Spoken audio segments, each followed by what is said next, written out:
My parents canceled my graduation party because my sister wasn't getting enough attention.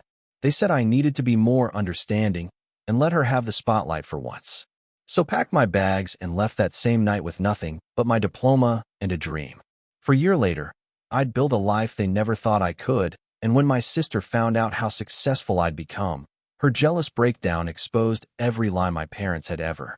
I, 22 stood in the living room holding my diploma, staring at the decorations my mom had just started taking down. The banners with congratulations written across them were being rolled up and shoved into a garbage bag. The cake I'd watched her order 3 days ago sat on the kitchen counter, but she was already on the phone trying to get a refund. My graduation party, scheduled to start in 4 hours, was being dismantled in real time. My younger sister sat on the couch scrolling through her phone, occasionally glancing up at me with this look I'd seen 1,000 times before. Not quite smugness, but close enough. She was 19, between semesters at community college, and apparently having a rough week. That was the explanation my parents gave me when they announced the party was off. Dad told me my sister was feeling neglected and that my graduation was making her feel inadequate. Mom jumped in quickly, saying I needed to be more understanding because my sister struggled with self-esteem issues. They both insisted that one day wouldn't matter to me in the long run, but it would mean everything to her if we could just postpone things and make this weekend about supporting her instead. I asked them what exactly we'd be supporting her through. My sister had failed 2 classes last semester, but that was months ago. She'd gotten into a fight with her boyfriend, but they fought every other week. When I pressed for details, Mom got defensive and said I was being selfish. Dad added that I'd always been the golden child, and it wouldn't kill me to step aside for once. The golden child comment hit differently than they probably intended. I'd worked 2 jobs through college to minimize my loans while they paid for my sister's tuition and rent fully. I'd made Dean's List every semester while juggling shifts at a restaurant and a tutoring gig. I'd graduated with honors in engineering from a state school I'd chosen specifically because it was affordable. Golden child, apparently, meant the one they invested less in but expected more from. I told them I understood perfectly and went upstairs to my room. They seemed relieved, probably thinking I was going to sulk for a bit and then come down and play happy family. Instead, I pulled out the duffel bag I'd used for college and started packing. Clothes, toiletries, my laptop, important documents, the few things that actually mattered. Everything fit into 2 bags and a backpack. 4 years of college and 22 years of life, condensed into luggage I could carry myself. My phone buzzed with texts from relatives asking what time to arrive for the party. I responded to each one with the same message: party canceled, family emergency, sorry for the inconvenience. My uncle texted back immediately asking if everyone was okay. I told him everyone was fine and left it at that. When I came back downstairs with my bags, Mom was in the kitchen doing dishes. She glanced at the luggage and asked where I thought I was going. I told her I was leaving and making it easier for everyone. Now my sister could have all the attention she wanted without me around to overshadow her. Dad came in from the garage and saw me by the door. He asked what I was doing, and I repeated what I'd just told Mom. He started to laugh, that nervous laugh he did when he thought someone was being dramatic. He said I was overreacting and needed to stop being so sensitive. Mom agreed, adding that I was acting like a child, and this wasn't how adults handled disappointment. I informed them that adults who worked 2 jobs, graduated with honors, and managed their own finances were capable of making their own decisions. I was an adult making the adult choice to remove myself from a situation where I clearly wasn't valued. They'd taught me to be self-sufficient, and I was going to take that lesson to its logical conclusion. My sister finally looked up from her phone and asked where I was even going to go. I told her I'd figure it out, which was only partially true. I had a friend from college who'd mentioned his roommate was moving out. I'd texted him 20 minutes earlier, and he'd said I could crash on the couch until we sorted out details. It wasn't a plan exactly, but it was enough. Mom tried a different approach, softening her voice and saying we could talk about this. Maybe they'd been hasty about canceling the party. Maybe we could reschedule for next weekend. I reminded her that my relatives had already made plans to be here today. The moment had passed. Besides, I'd learned something important in the last hour, and I wasn't going to forget it. Dad asked what I'd learned, his voice getting that edge it got when he was losing patience. I looked at both of them and said I'd learned exactly where I stood in this family.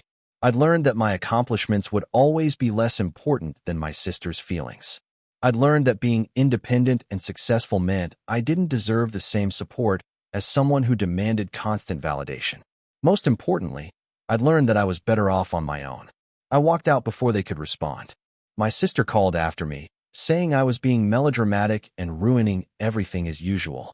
The irony wasn't lost on me, but I didn't bother pointing it out. I loaded my bags into my car, a beat-up sedan I'd bought myself junior year, and drove away from the house I'd grown up in. The couch at my friend's apartment was uncomfortable and smelled faintly of old pizza, but it was mine for as long as I needed it. He asked what happened, and I gave him the abbreviated version. He just shook his head and told me I could stay as long as necessary. His lease was up in 2 months, and if I wanted to go in on a new place together, he was game. I agreed immediately. Over the next few weeks, I applied to every entry-level engineering position I could find.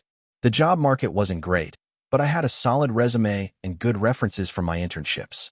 I landed 3 interviews in the first month and got an offer from a mid-sized firm that did infrastructure consulting. The pay was decent for a new grad, and they had room for growth. I took the job and moved into a small apartment with my friend.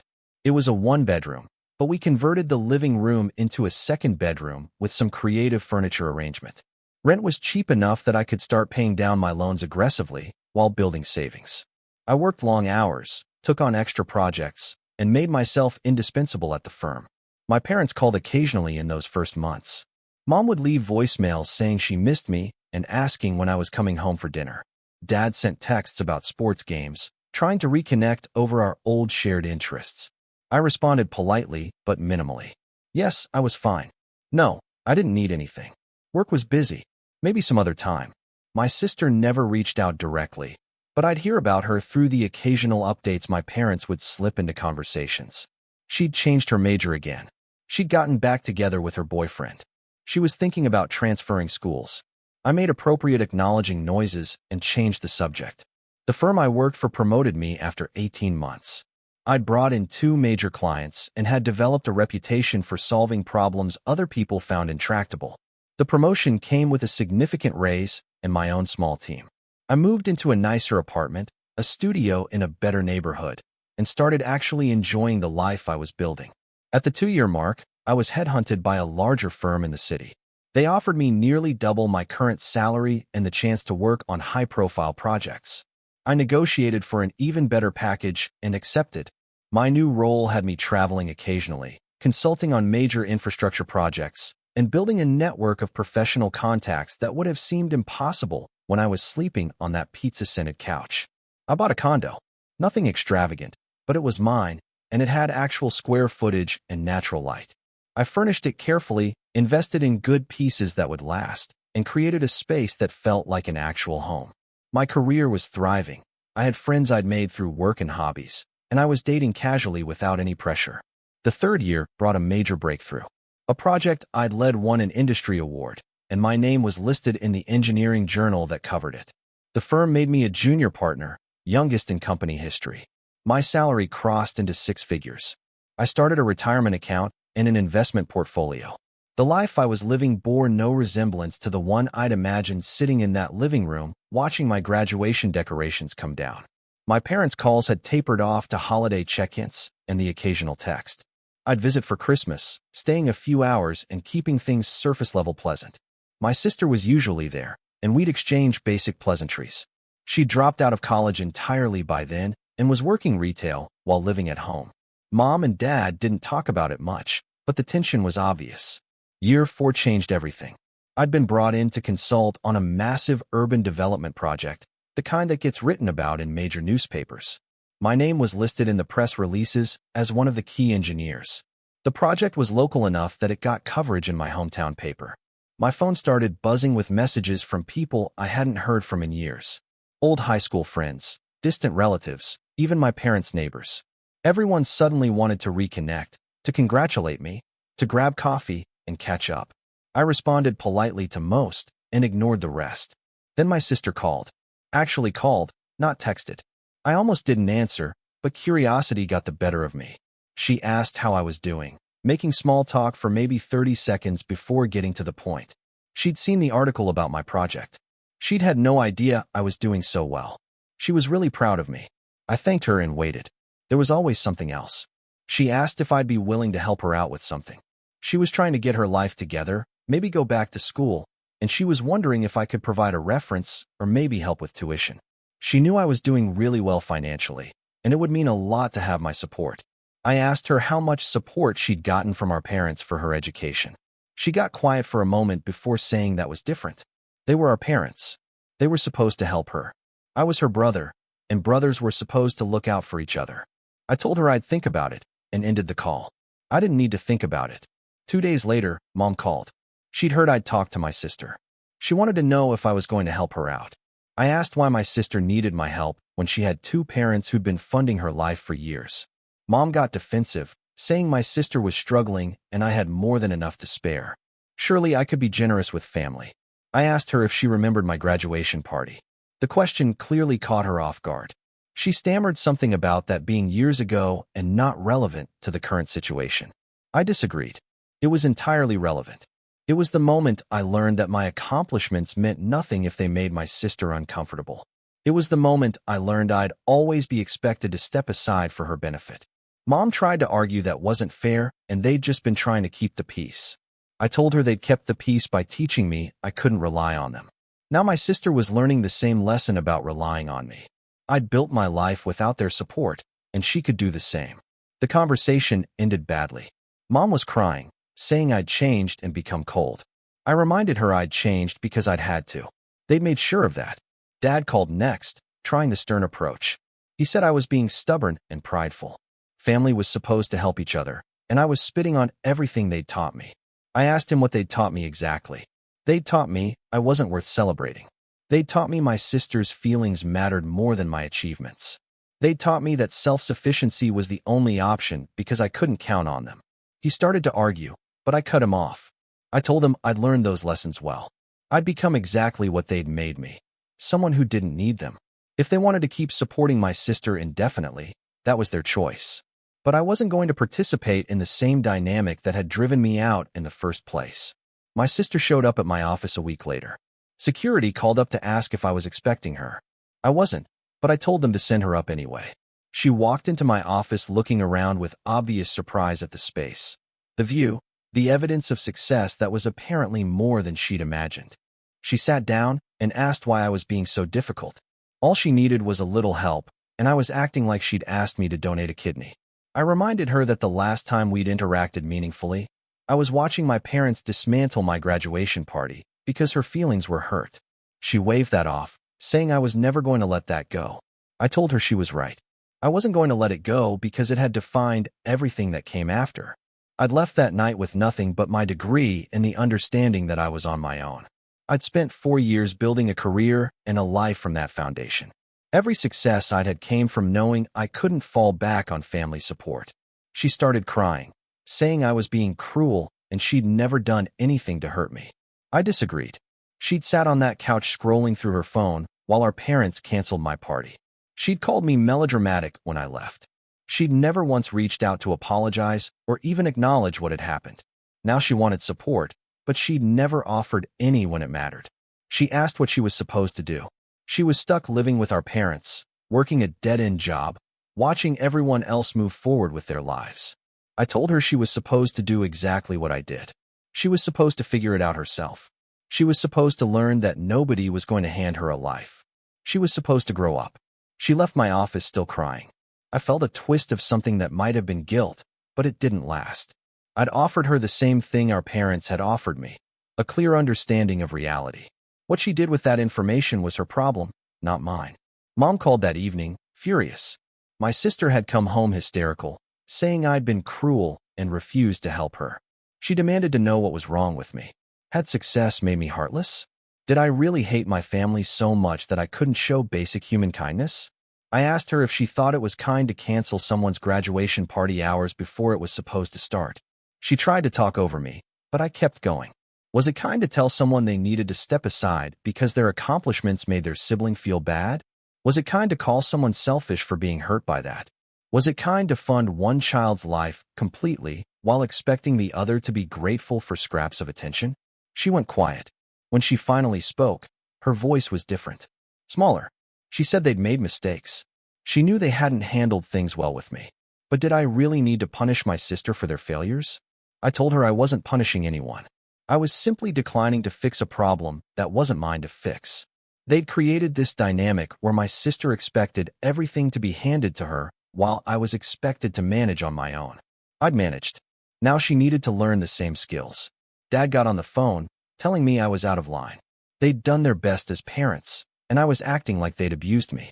I asked him if he thought casual neglect was better than active abuse. They hadn't hit me or screamed at me. They'd just made it clear, over and over, that I mattered less. That was its own kind of damage. The conversation ended with both of them hanging up on me. I sat in my condo looking out at the city lights and felt nothing but relief. My sister tried once more, sending a long email detailing everything she thought I didn't understand about her life. She was depressed. She had anxiety. She struggled with motivation and direction. Our parents had been trying to help her through it, and I'd always been fine on my own, so they'd focused on her. She needed me to understand that, and to please help her. I read the email twice. Then I wrote back. I told her I understood more than she realized. I understood that our parents had made choices about where to invest their energy and resources. I understood that those choices had consequences for both of us. She'd learned that struggle meant rescue. I'd learned that struggle meant work harder. Both lessons had shaped who we became. I told her that my success hadn't come from being naturally fine on my own. It came from being forced to be fine on my own and deciding that if I was going to survive, I might as well thrive. Every time I'd wanted to quit, I'd remembered that there was no safety net. That knowledge had driven me forward. I told her she had the same opportunity now. She could see her current situation as proof that life was unfair and nothing would ever work out. Or she could see it as the starting point for building something real. Nobody was going to save her, including me. But that didn't mean she couldn't save herself. I ended the email by saying I hoped she figured it out, and I meant it. But I wasn't going to be part of the solution. I'd earned my success by understanding that lesson, and she needed to earn hers the same way. She never responded. 3 months later, I heard through the family grapevine that she'd moved out of our parents' house and gotten a roommate. She was working full-time and had enrolled in night classes. Mom mentioned it cautiously during a holiday call, probably trying to gauge my reaction. I said it sounded like she was making good choices and left it at that. I don't know if my sister's breakdown at my office was the catalyst for her changes or if something else finally clicked. I don't know if she resents me or understands what I was trying to tell her. I don't particularly care either way. What I know is that 4 years after leaving home with nothing but a diploma and anger at being dismissed, I'd built a life that validated every choice I'd made. My parents had inadvertently taught me the most valuable lesson possible, that I didn't need them, that I was capable of more than they'd ever given me credit for.